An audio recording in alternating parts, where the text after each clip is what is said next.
समंदर के किनारे से लेकर ऊंचे ऊंचे पहाड़ों तक, जहां मोबाइल फोन की नेटवर्क भी नहीं पहुंचता और जहां सांस लेना भी मुश्किल हो जाती है, ऐसी जगह पर मिलता है तो है मैगी। सबको पता है मैगी कितनी अनहेल्दी फूड है, लेकिन हम इंडियन उसको खाने को नहीं छोड़ता है, जिसके बिना हमारा गुजारा होना मुश्किल हो चुका है। और इंडिया में मैगी इतनी पॉपुलर है, इसकी अंदाजा इसी बात से हो जाती है।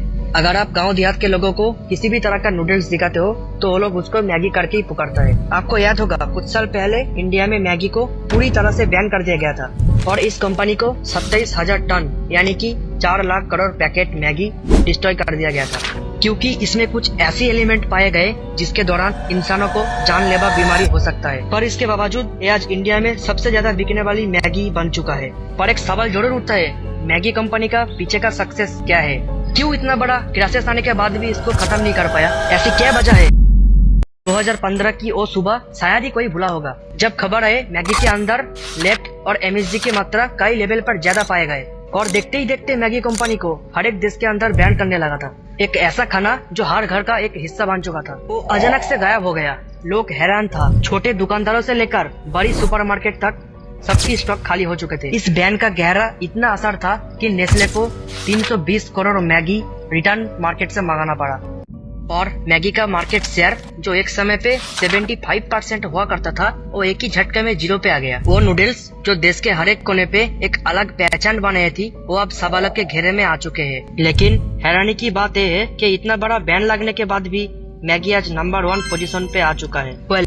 इस सवाल का जवाब पाने के लिए हमें समय से पीछे जाना पड़ेगा, क्योंकि मैगी कंपनी को हम आजकल की ब्रांड समझने लगते हैं, लेकिन इसकी शुरुआत 140 साल पहले शुरू हो चुकी थी। दरअसल 1886 की स्विट्जरलैंड की एक शाम की बात थी, जब जूलियस मैगी अपने रूम के खिड़की से बाहर की ओर देख रहे थे। उनके दिमाग में बस एक ही सवाल चल रहा था, क्या कोई खाने की चीज ऐसा भी हो जो जल्दी बने, भूख भी ना लगे और प्रोटीन भी मिलता रहे। दरअसल उस समय पे यूरोप की फैक्ट्री रेवोल्यूशन चरम लेवल पर था और जितने भी आदमी थे सब लंबे समय तक काम करते थे। ऐसे में वहाँ काम करने वाली औरतों को घर पे खाना बनाने के लिए वक्त नहीं मिलता था और यहीं से मैगी की कहानी शुरुआत होती है। जूलियस ने अपनी परिवार की छोटी सी मिल को बदलकर मैगी नाम का एक ऐसी ब्रांड खड़ा किया जो लोगों के बीच में पॉपुलर होने लगा था। लेकिन दुर्भाग्य से 1912 में जूलियस की डेथ हो गया एंड इनके मौत के बाद एक कंपनी एक लीडरशिप क्राइसिस में फंस गई। ये कंपनी इस बड़ी मुसीबत से निकलने के लिए कोशिश कर ही रही थी। वर्ल्ड वॉर 1 शुरू हो गया और यूरोप का हर कोना वॉर के अंदर घुस गया। दरअसल वॉर के उस दौरान हर देश एक दूसरे को एक शक के नजरिया से देख रहा था। तब मैगी कंपनी के ऊपर गलती से जर्मन जासूस इल्जाम लगा दिया गया। इस आरोप के बाद कंपनी अपने क्राइसिस रिकवर कर ही रही थी, दौरान दूसरा वर्ल्ड वॉर शुरू हो गया और इसमें कंपनी की हालत और ज्यादा खराब पड़ दी। इसी दौरान एक दूसरा चीज ब्रांड नेस्ले अपने इंटरनेशनल ग्रोथ को तेज करने के लिए एक नई प्रोडक्ट के तलाश में था एंड तभी उसकी नजर पड़ती है मैगी पर। नेस्ले ने सोचा अगर सही स्ट्रेटजी अपनाया जाए तो ये कंपनी उसके लिए एक सोने की खान साबित हो सकता है। ये सोचकर 1947 को नेस्ले मैगी को हायर कर लिया। दोस्तों, वर्ल्ड वॉर 2 के बाद जापान के हालात बद से बदतर हो चुके थे। ये देश तरक्की के मामले में कई दशक पीछे चला गया था। ऐसे हालात में जापान के अंदर एक ऐसी फूड की डिमांडिंग आ गया जो झटपट बन सके और टेस्टी होने के साथ साथ वो हेल्दी भी हो, और देश की इस जरूरत को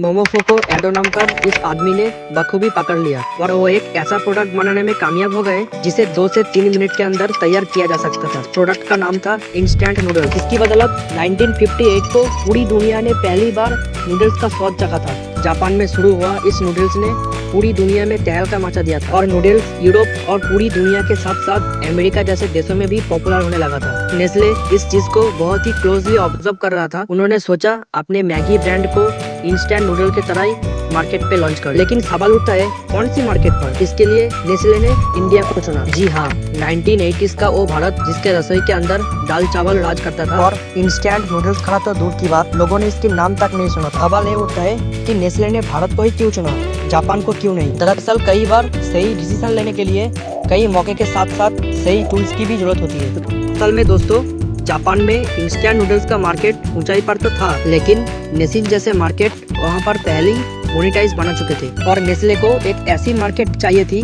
जहां कंपटीशन 0 हो और ग्रोथ ज्यादा हो। इसलिए नेस्ले को इंडिया एक परफेक्ट मार्केट के हिसाब से दिखाई दिया और इस तरह 1983 का वो साल आया जब मैगी ने पहली बार भारत की जमीन पर दस्तखत दी थी। और सबसे बड़ा सवाल तो ये था, क्या ये अजनबी कॉन्सेप्ट भारत की ट्रेडिशनल थाली पे क्या जगह बना पाएगी, क्योंकि उस जमाने में पहले से ही भारत में पकौड़े, समोसे, पोहा एंड कचौड़ी पॉपुलर हो गया था। ये ऐसी स्नैक्स थी जो ना सिर्फ टेस्टी थे बल्कि लोग इसे पीढ़ियों से खाते आ रहे हैं। और मैगी को इन सब चीजों से कंपटीशन करके अपनी स्वाद को लोगों के दिल में बसाना था। जब पहली बार मैगी को भारत के लोगों ने देखा, अब वो चौंक गए, आखिर ये चीज है क्या। और बड़ी उम्मीदों के साथ लाया गया ये कॉन्सेप्ट पूरी तरीके से भारत में फेल हो गया, क्योंकि ये स्ट्रेटजी अच्छी तो थी लेकिन इंडियन लोगों को ये समझने में बहुत देर लग गया था। दरअसल इंडियंस फैमिली में माँ का रोल कुछ ऐसा होता है कि वो खुद के लिए नहीं सोचती, पहले अपने बच्चे और परिवार को प्रायोरिटी देता है। नेस्ले जब मार्केट के बारे में गहराई से स्टडी किया, उनको समझ में आया